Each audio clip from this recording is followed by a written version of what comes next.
ಜಾತಿ ಎತ್ತಿ ಆಡುವರೆಂದು ಕೇಳಿದ್ದೆ. ನಿನಗೂ ಜಾತಿಭೂತ ಪಡೆಯುತ್ತೆ. ದೋಷ ನಿನ್ನದಲ್ಲ, ಸಹವಾಸತ್ತು.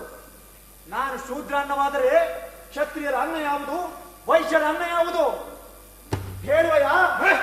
ನಿನ್ನಂತವನಿಗೂ ಪ್ರಶ್ನಿಸುವ ಧೈರ್ಯವೇ? ಇದು ಪ್ರಶ್ನೆಗೆ ಉತ್ತರವಲ್ಲ.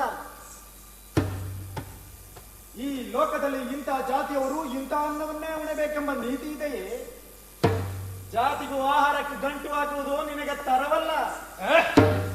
ಬ್ರಾಹ್ಮಣರ ಉಪನಯನ, ಸಾಧಕರ ವೃತ ನಿಯಮ, ಸುಮಂಗಲಿಯರ ಆರತಿಗಳಲ್ಲಿ ಇರುವನು ನಾನು.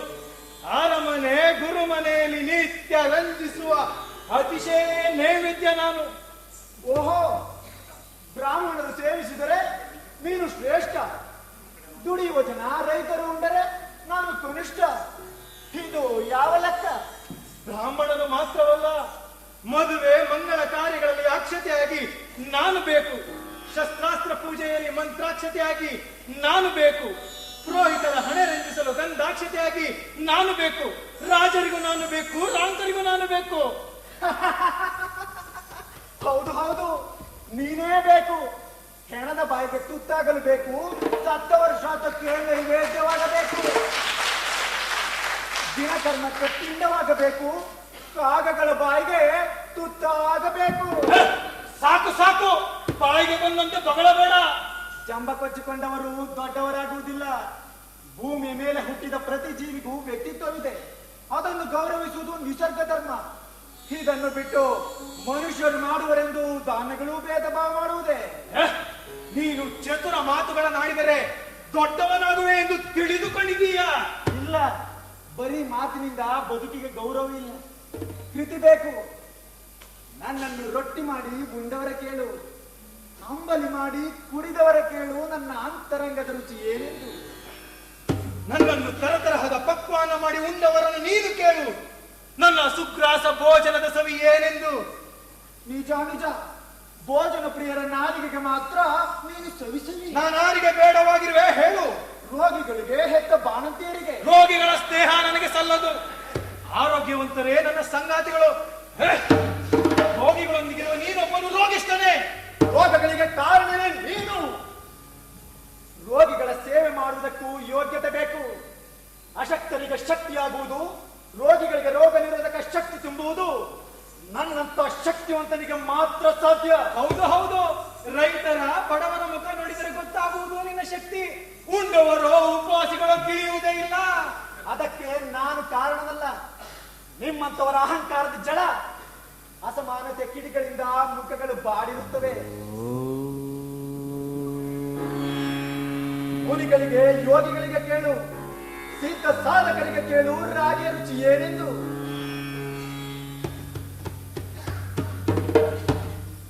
ಏನು?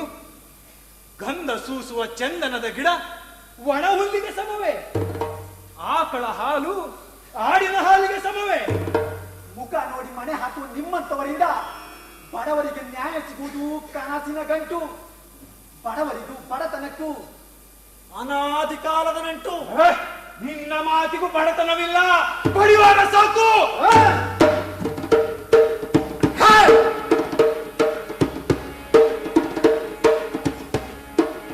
ಮಳೆ ಇಲ್ಲದೆ, ಬೆಳೆ ಇಲ್ಲದೆ ಬರಗಾಲ ಬಿದ್ದಿರಲು ಅನ್ನ ಅನ್ನ ಅನ್ನ ಅನ್ನ ಎಂದು ಹಲಬುತ್ತಿರಲು ಜನ ಎಲ್ಲರನ್ನೂ ಸಲಹುವವನು ನಾನು. ಆಗ ನೀನಲ್ಲಿ ಹೋಗಿರುವೆ ಹೇಳು ಬಡಾಯಿ, ಉಳ್ಳವರ ಸಿಪಾಯಿ. ಪುರೋಹಿತರು ಹರಿಸಿಕೊಟ್ಟ ಮಂತ್ರಾಕ್ಷತೆ ನಾನು. ನನ್ನನ್ನು ತಲೆ ಮೇಲೆ ಇರಿಸಿಕೊಂಡರೆ ದುಃಖ ದುರಿತಗಳಿಂದ ಪಾರಾಗುವರೆಂಬ ನಂಬಿಕೆ ಜನರದ್ದು. ನನ್ನಿಂದ ಮಂಗಳ, ನನ್ನಿಂದಲೇ ಕಲ್ಯಾಣ. ಸಿರಿವಂತರ ಬಗೆಗೆ ಪ್ರೀತಿ, ಬಡವರ ಬಗೆಗೆ ತಿರಸ್ಕಾರ. ಇದೇನು ನಿನ್ನ ನೀತಿ? ನನಗೆ ಭೇದ ಭಾವ ಸಲ್ಲದು. ಸಿರಿವಂತರಿರಲಿ, ಬಡವರಿರಲಿ, ಎಲ್ಲರನ್ನು ಪ್ರೀತಿಯಿಂದಲೇ ಕಾಣುವೆ. ಏನು? ಊರ ಮುಂದಿನ ಹಳ್ಳ ಗಂಗಾ ನದಿಗೆ ಸಮವೇ? ಹದ್ದು ಗರುಡೆಗೆ ಸಮವೇ? ಬಕ ಹಂಸಗೆ ಸರಿಯೇ? ಕಾಗೆ ಕೋಗಿಲೆಗೆ ಸರಿಯೇ? ನೀನು ನನಗೆ ಸರಿಯೇ? ಅಲಂಕಾರದ ಮಾತುಗಳನ್ನು ಬಿಡು. ಮೈ ಮರೆಯಬೇಕೆಂದವನಿಗೆ ಮಧ್ಯನಾಗುವಿನಿ. ನಿನ್ನನ್ನು ಸೇವಿಸಿದ ಮಾನವರು, ದಾನವರು ಮೈ ಮರೆವರು, ಮತಿಹೀನರಾಗುವರು. ಹೇಳು,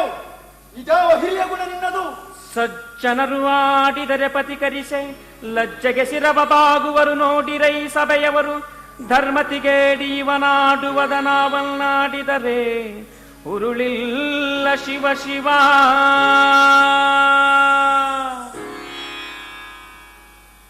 ಶ್ರೇಷ್ಠತೆಯ ಪಿತ್ತ ನೆತ್ತಿಗೇರಿದರೆ ಆಗುವುದೇ ಹೀಗೆ.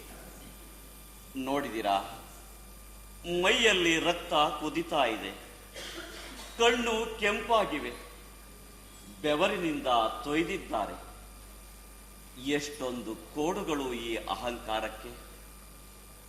ಅಧಿಕಾರ, ರೂಪ, ಜಾತಿ, ಕುಲ, ಅಂತಸ್ತು, ಹೂವಿನಂತಹ ಬಾಳನ್ನ ಹೊಸಕಿ ಹಾಕಿದೆ ಈ ಅಹಂಕಾರವೆಂಬ ಮದಗಜ. ಎಷ್ಟೋ ವರ್ಷಗಳಿಂದ ಪಶು ಪಕ್ಷಿ ಮನುಷ್ಯ ಕುಲ ಈ ಅಹಂಕಾರವೆಂಬ ಸುಂಟರ ಗಾಳಿಗೆ ಸಿಲುಕಿ ಪಡಬಾರದ ಬವಣೆಯನ್ನ ಪಡುತ್ತಾ ಇದೆ. ಆದರೂ ಬುದ್ಧಿ ಬರಲಿಲ್ಲ ಈ ಜೀವಕ್ಕೆ. ನಿನಗಿಂತ ನಾನು ಶ್ರೇಷ್ಠ ಎಂಬ ಅಹಂಕಾರ ಅಲ್ಲಿ ತಲೆ ಹಾಕಿದರೆ ಆಯಿತು. ದೇವರ ಸೃಷ್ಟಿಯಲ್ಲಿ ಅರಿವಿನ ಬೆಳಕು ಇರಬೇಕು, ವೈವಿಧ್ಯತೆ ಇರಬೇಕು. ಅದರಿಂದಲೇ ಈ ಜಗತ್ತಿನ ಸೌಂದರ್ಯ ಜಗಮಗಿಸುವುದು. ಈ ಶ್ರೇಷ್ಠತೆಯ ಅಹಂಭಾವ ಧಾನ್ಯಗಳನ್ನೂ ಬಿಟ್ಟಿಲ್ಲವಲ್ಲ. ತಿಳಿದು ನೋಡಿದರೆ ಯಾರು ಶ್ರೇಷ್ಠ, ಯಾರು ಕನಿಷ್ಠ? ಕುಲ ಕುಲ ಕುಲವೆಂದು ಹೊಡೆದಾಡದಿರಿ, ನಿಮ್ಮ ಕುಲದ ನೆಲೆಯನೇನಾದರೂ ಬಲ್ಲಿರ. ಕುಲ ಕುಲ ಕುಲವೆಂದು ಹೊಡೆದಾಡದಿರಿ, ನಿಮ್ಮ ಕುಲದ ನೆಲೆಯನೇನಾದರೂ ಬಲ್ಲಿರ. ಹುಟ್ಟದ ಯೋನಿಗಳಿಲ್ಲ, ಬೆಟ್ಟದ ಭೂಮಿಗಳಿಲ್ಲ, ಅಟ್ಟು ಉಣ್ಣದ ವಸ್ತುಗಳಿಲ್ಲ. ಗುಟ್ಟು ಕಾಣಿಸಬಂತು ಹಿರಿದೇನು ಕಿರಿದೇನು, ನೆಟ್ಟನೆ ಸರ್ವಜ್ಞನ ನೆನೆ ಕಂಡೆ ಮನುಜ. ನೆಟ್ಟನೆ ಸರ್ವಜ್ಞನ ನೆನೆ ಕಂಡೆ ಮನುಜ. ಕುಲ ಕುಲ ಕುಲವೆಂದು ಹೊಡೆದಾಡದಿರಿ, ನಿಮ್ಮ ಕುಲದ ನೆಲೆಯನೇನಾದರೂ ಬಲ್ಲೀರ. ಜಲವೇ ಸಕಲ ಕುಲಕ್ಕೆ ತಾಯಲ್ಲವೇ, ಜಲದ ಕುಲವನೇನಾದರೂ ಬಲ್ಲೀರ.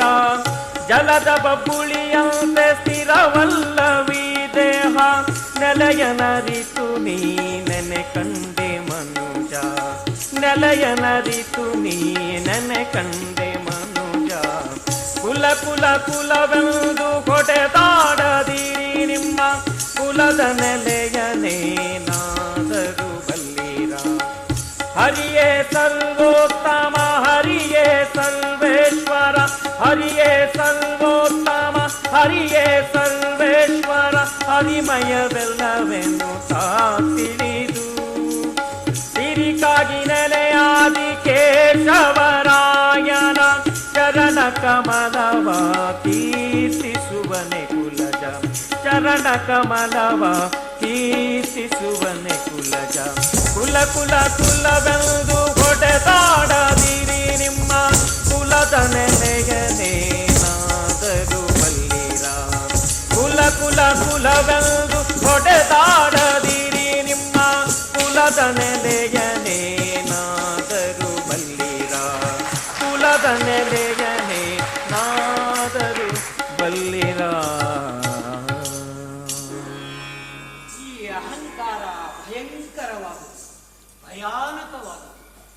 ಮಾತಿಂಗೆ ಮಾತು ಮತಿಸಲು ಭತ್ತ ರಾಗಿ, ನಿಮ್ಮಿಬ್ಬರಿಗೂ 6 ತಿಂಗಳ ಕಾಲ ಕಾರಾಗೃಹವಾಸ ವಿಧಿಸಲಾಗಿದೆ. ನಾವು ಅಯೋಧ್ಯೆ ತಲುಪಿದ ತಕ್ಷಣ ನಿಮ್ಮನ್ನು ಅಲ್ಲಿಗೆ ಕರೆಸುತ್ತೇನೆ. ನ್ಯಾಯ ಅಲ್ಲಿಯೇ ನಿರ್ಣಯವಾಗಿದೆ. ರಾಮ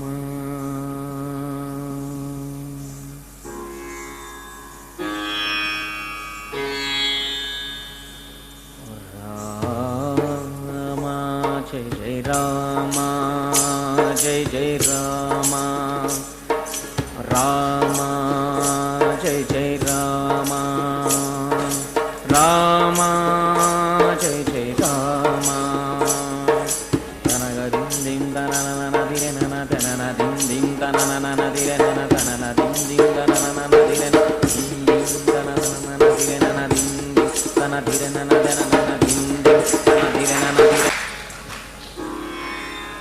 ಶ್ರೀರಾಮನ ಪರಿವಾರವು ಪಂಚನದಿ ಪ್ರದೇಶದಿಂದ ಮುಂದುವರೆದಿದೆ. ಮುನಿಜನರ ಆದರ ಅಭಿಮಾನಿಗಳಿಗೆ ಶ್ರೀರಾಮನ ಮನಸ್ಸು ತುಂಬಿ ಬಂದಿದೆ. ದರ್ಶನ ಆಶೀರ್ವಾದ ಪಡೆಯಲು ಬಂದಂತಹ ಜನರನ್ನ ಹರಸುತ್ತಾ ಯೋಗಕ್ಷೇಮ ವಿಚಾರಿಸುತ್ತಾ ಪ್ರಭು ರಾಮಚಂದ್ರ ಮುಂದೆ ಮುಂದೆ ಹೊರಟಿದ್ದಾರೆ. ಜೊತೆಯಲ್ಲಿ ಜಾನಕಿ ಸತೆ, ಸೀತೆ, ಲಕ್ಷ್ಮಣ, ಎಡಭಾಗದಲ್ಲಿ ಕಪಿಸೇನಿ, ಮುಂಭಾಗದಲ್ಲಿ ಲಕ್ಷ್ಮಣ ಸಹಿತ ಸೀತೆಯೊಂದಿಗೆ ಶ್ರೀರಾಮ ಶೋಭಿಸುತ್ತಿದ್ದಾನೆ. ಆನೆ, ಕುದುರೆ, ಕಾಲ್ದಲಗಳು ಜಲಧಾರೆಯಂತೆ ಹರಿಯುತ್ತಿವೆ. ತಮಟೆ, ಡಮರು, ಡಿಂಡಿಮ, ಡಕ್ಕೆ, ಬಾರೆ, ಶಂಖ, ಮೃದಂಗ, ಮಂಗಳ ವಾದ್ಯಗಳ ಧ್ವನಿ ಹಾಡನ್ನ ಹೊಮ್ಮಿಸುತ್ತಿವೆ. ಇಂತು ನಾಡಾಡಿಗಳ ಒಡೆಯ ಶ್ರೀರಾಮನ ದಕ್ಷಿಣ ಯಾತ್ರೆಯು ಅತ್ಯಂತ ಹರ್ಷ ಉಲ್ಲಾಸಗಳಿಂದ ಸಾಗಿದೆ. ಜನರ ಕಣ್ಣಿಗೆ ಕಿವಿಗೆ ಹಬ್ಬ ಹಬ್ಬ ಎನ್ನುವಂತ ದೃಶ್ಯ. ಪಂಚನದಿಗಳನ್ನ ದಾಟಿದ ಮೇಲೆ ಕಿಷ್ಕಿಂದೆ ಎದುರಾಗುತ್ತದೆ. ಹಚ್ಚ ಹಸುರಿನ ವನರಾಶಿ, ಪರ್ವತಗಳ ಶ್ರೇಣಿ ಶ್ರೀರಾಮ ಪರಿವಾರವನ್ನ ಸೆರೆ ಹಿಡಿಯುತ್ತೆ. ಅಲ್ಲಿಂದ ಮುಂದೆ ಹೋಗಲು ಮನಸ್ಸಾಗುವುದಿಲ್ಲ. ಅಲ್ಲಿಯೇ ಕೆಲ ಕಾಲ ಇರಬೇಕೆನಿಸುತ್ತದೆ. ಹೌದು ಹೌದು ದಾಸರೇ, ದಕ್ಷಿಣ ನಾಡಿನ ಕಾಡು ಜರಿ ತೊರೆಗಳ ಸೌಂದರ್ಯವನ್ನು ಕಂಡು ರಾಮನ ಮನಸ್ಸು ತುಂಬಿದೆ. ಜನರ ಆದರ ಆತಿಥ್ಯ ಅನುಭವಿಸಿ ರಾಮನ ಹೊಟ್ಟೆಯೂ ತುಂಬಿದೆ. ಪ್ರಭು ರಾಮಚಂದ್ರನು ಇಷ್ಟು ದಿನ ಒಬ್ಬರೇ ಕಾಡಿನಲ್ಲಿ ಅಲೆದಾಡಿ ತಿಳಿದಿದ್ದಾರೆ. ಈಗ ಪತ್ನಿ ಸಮೇತ ಈ ರಮ್ಯ ಪರಿಸರದಲ್ಲಿ ಸಂಚರಿಸುತ್ತಾ ಇದ್ದಾರೆ. ಗೆಳೆಯರೇ, ಶ್ರೀರಾಮನಿಗೆ ದಿಕ್ಕು ದಶೆಗಳ ಭೇದವಿದೆಯೇ? ಎಲ್ಲೆಲ್ಲಿಯೂ ಅವನೇ ಇರುವಾಗ ಯಾವ ದಿಕ್ಕು, ಯಾವ ದಿಶೆ? ಅವನಿಂದಲೇ ಈ ಅಂಡ, ಈ ಪಿಂಡ, ಈ ಬ್ರಹ್ಮಾಂಡ. ರಾಮ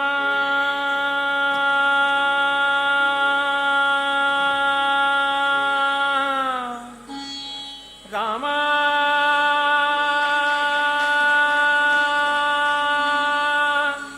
ರಾಮ ರಾಮ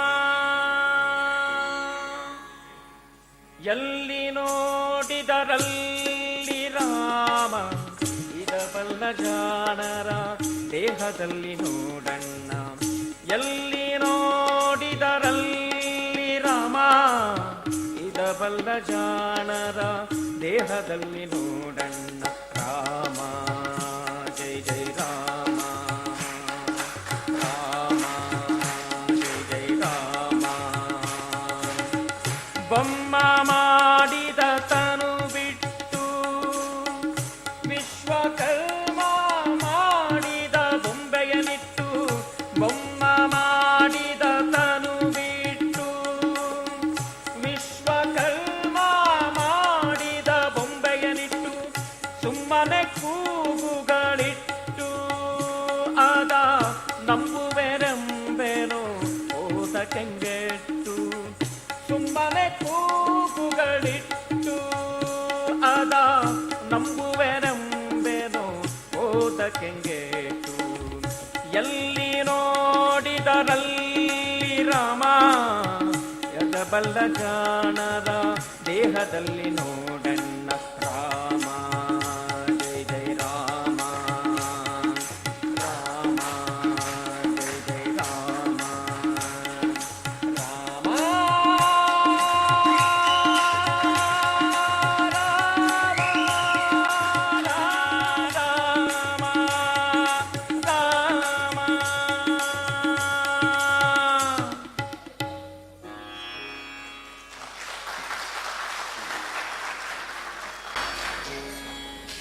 ಸೃಷ್ಟಿಕರ್ತನು ತಾನು ಸೃಷ್ಟಿಸಿದ ವಸ್ತು ವೈವಿಧ್ಯದಲ್ಲಿ ಇದು ಹೆಚ್ಚು ಇದು ಕಡಿಮೆ ಎಂದು ಭೇದ ಮಾಡಲು ಸಾಧ್ಯವೇ?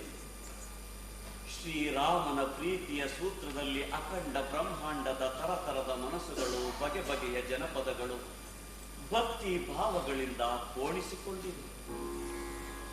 ಜಾತಿ ಕುಲವೆನ್ನುವುದು, ದೇಶ ಭಾಷೆ ಎಂದು ಭಿನ್ನ ಭಿನ್ನವಾಗಿ ನೋಡುವುದು, ಅದು ಶ್ರೇಷ್ಠ ಇದು ಕನಿಷ್ಠ ಎಂದು ಭಿನ್ನ ಮಾಡುವುದು ನಮ್ಮ ಬಗೆ, ನಮ್ಮ ಅಹಂಕಾರ. ನಾಡಾಡಿಗಳ ದೇವರು, ನಾಡಾಡಿಗಳ ಒಡೆಯ ಶ್ರೀರಾಮನ ಪರಿವಾರವನ್ನು ನೋಡಿ. ಅಲ್ಲಿ ಲಂಕೆಯ ವಿಭೀಷಣನಿದ್ದಾನೆ, ಕಿಷ್ಕಿಂಧೆಯ ಸುಗ್ರೀವನಿದ್ದಾನೆ, ವಾನರ ಕುಲದ ವಾಯುಸುತ ಹನುಮಂತ ಶ್ರೀರಾಮನ ಪರಮಭಕ್ತನಾಗಿದ್ದಾನೆ. ಅವನೇ ಶ್ರೀರಾಮನ ಸೈನ್ಯದ ಸೇನಾಪತಿ. ಸೇತುವೆಯನ್ನು ನಿರ್ಮಿಸುವಾಗ ಅಳಿಲಿನಿಂದಾದ ಸಣ್ಣ ಸೇವೆಯನ್ನ ಶ್ರೀರಾಮ ಘನವೆಂದೇ ಭಾವಿಸಿದ. ಅಳಿಲನ್ನು ಸನ್ಮಾನಿಸಿ ಗೌರವಿಸಿದ. ಕಾಡಿನ ಬೇಡತಿ ಶಬರೆ ತಾನು ತಿಂದು ರುಚಿ ನೋಡಿಕೊಟ್ಟ ಹಣ್ಣುಗಳು ಶ್ರೀರಾಮನಿಗೆ ಎಂಜಲೋ ಅನಿಸಲಿಲ್ಲ. ಇಂತಹ ಸತ್ಯ ಸುಖದ ನಿತ್ಯ ನೆಲೆಯಾಗಿರುವ ಶ್ರೀರಾಮನಿಗೆ ಯಾವ ಕುಲ, ಯಾವ ನೆಲ, ಯಾವ ಕುಲ, ಯಾವ ನೆಲ? ರಾಮಚರಿತ ಸಂಕೀರ್ತನದಲ್ಲಿ ದಾಸರು ತನ್ಮಯರಾಗಿದ್ದಾರೆ. ಶ್ರೀರಾಮನ ಲೋಕ ಜೀವನದ ಕಥೆಯನ್ನು ಅವರ ಬಾಯಿಂದಲೇ ಕೇಳಿ ಆನಂದಿಸಬೇಕು. ಈ ಕನಕದಾಸರ ಕಥೆಯೇನು ಸಾಮಾನ್ಯವೇ? ಇವರಾದರೂ ಶ್ರೇಷ್ಠ ಕನಿಷ್ಠತೆಯ ಕಥೆಯಿಂದ ಹೆಸರಿನಿಂದ ಎದ್ದು ಬಂದವರಲ್ಲವೇ? ಆ ಅನುಭವದಿಂದಲೇ ಅಲ್ಲವೇ ಅವರು ಆತ್ಮ ಯಾವ ಕುಲ, ಜೀವ ಯಾವ ಕುಲ ಎಂದು ಕೇಳಿದರಲ್ಲವೇ? ಭಕ್ತ ಯಾವ ಕುಲ, ರಾಗಿ ಯಾವ ಕುಲ? ಯಾರು ಆ ಮಹಾತ್ಮರು? ತಂದೆ ವೀರಪ್ಪ ನಾಯಕ, ತಾಯಿ ಬಚ್ಚಮ್ಮ, ಇವರ ಮಗನಾಗಿ ಹುಟ್ಟಿದವನೇ ಈ ಕನಕನಲ್ಲವೇ? 72 ಗ್ರಾಮಗಳ ಅಧಿಪತಿ. ಯಾವ ಕಾಲ ಅದು? 16ನೇ ಶತಮಾನ. ಹೌದು, ಅದು ಯುದ್ಧದ ಕಾಲ.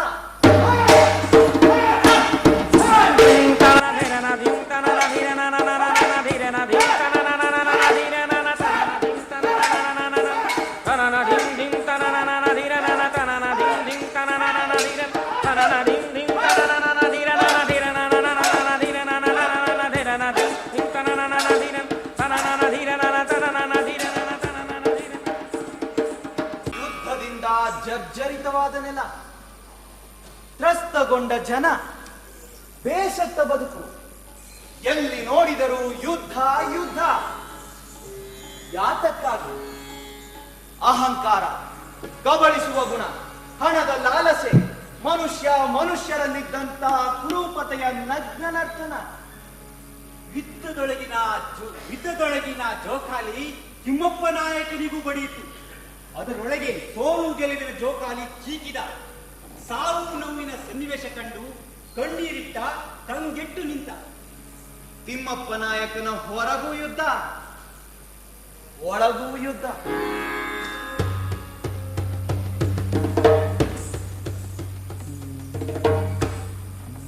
ಈ ಯುದ್ಧಕ್ಕೆ ಕೊನೆಯಲ್ಲಿ ಯಾವುದು ಸ್ಥಿರ, ಯಾವುದು ಅಸ್ಥಿರ, ಯಾವುದು ಸತ್ಯ, ಯಾವುದು ಮಿಥ್ಯ, ಈ ಜಾತಿ ಮತಗಳಲ್ಲಿ ಯಾವುದು ಶ್ರೇಷ್ಠ, ಯಾವುದು ಕನಿಷ್ಠ? ರಾಜದಂಡ ಹಿಡಿದು ತೂಗು ಕತ್ತಿ ನೆರಳಿನೊಳಗೆ ಬಾಗುತ್ತಾ ಬೀಗುತ್ತಾ ಸಾಗಬೇಕು? ಇಲ್ಲ, ತಾಳ ತಂಬೂರಿ ಹಿಡಿದು ನಿರ್ಭಯದ ಬಯಲಿನೊಳಗೆ ಹಾಡುತ್ತಾ ಕುಣಿಯುತ್ತಾ ಸತ್ಯ ಶಾಂತಿ ಸಮಾಧಾನ ಪಡಬೇಕು?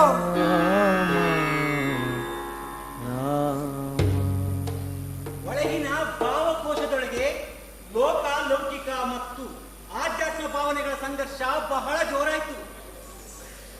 ತಿಮ್ಮಪ್ಪ ನಾಯಕರು ಒಂದು ನಿರ್ಣಯಕ್ಕೆ ಬಂದರು. ಅದು ವೈರಾಗ್ಯವನ್ನು ಸ್ವೀಕರಿಸುವ ನಿರ್ಣಯ. ನಮ್ಮಂತವರಿಗೆ ಅಧಿಕಾರ ದೊಡ್ಡದು, ಅದರಲ್ಲೂ ರಾಜ್ಯಾಧಿಕಾರ ಬಹಳ ದೊಡ್ಡದು. ಇದನ್ನು ಬಿಡುವುದು ಸಾಧ್ಯವಾಗದ ಮಾತು. ಸಂಸಾರದ ಮೋಹ ಅಷ್ಟು ಸುಲಭವಾಗಿ ಬಿಡೋದಕ್ಕಾಗೋದಿಲ್ಲ. ಅದನ್ನ ಬಿಟ್ಟು ಅದರ ಆಚೆ ಏನಿದೆ ಅಂತ ನೋಡೋದಕ್ಕೂ ಆಗೋದಿಲ್ಲ. ನಿಜ ಹೇಳಬೇಕು ಅಂದ್ರೆ ಅದಕ್ಕೆ ಛಲ ಬೇಕು. ನಿಜದ ನೆಲೆ ತಿಳಿಯೋ ಕಳಕಳಿಬೇಕು. ಹಾಗೇನಿಲ್ಲ, ನಮಗೂ ಎಷ್ಟೋ ಸರಿ ಅನಿಸಿದ್ದಿದೆ. ಸಂಸಾರ ಸಾಗರದಲ್ಲಿ ಬಿರುಗಾಳಿ ಎದ್ದಾಗ, ಭಯಂಕರ ಅಲೆಗಳು ಅಪ್ಪಳಿಸಿದಾಗ, ಬೇಡಪ್ಪ ಈ ಸಂಸಾರ, ಎಲ್ಲಾದ್ರೂ ಹೋಗ್ಬೇಕು, ಕಾಡು ಸೇರ್ಬೇಕು, ದೇವ್ರ ಧ್ಯಾನ ಮಾಡ್ತಾ ನಿರ್ಮಲರಾಗಿರ್ಬೇಕು ಅನಿಸಿದ್ದಿದೆ. ಆ ಮಾಯೆ ಎಳೆದು ತಂದು ಮತ್ತೆ ಇಲ್ಲಿ ನಿಲ್ಲಿಸುತ್ತೆ. ಹೆಂಡತಿ ಕರಿತಾಳೆ, ಮಕ್ಕಳು ಬಾ ಅಂತಾವೆ. ಈ ಬಂಧು ಮಿತ್ರರು ಬಂಧನದ ಬಲೆ ಬೀಸ್ತಾರೆ. ನಮ್ಮಂತವ್ರಿಗೆ ಸಂಸಾರ ಒಂದು ಜಾರಬಂಡಿ ಆಟ. ಜಾರ್ತೀವಿ, ಬೀಳ್ತೀವಿ, ಮತ್ತೆ ಅದನ್ನ ಹಿಡ್ಕೊಂಡು ಹೇಳ್ತೀವಿ.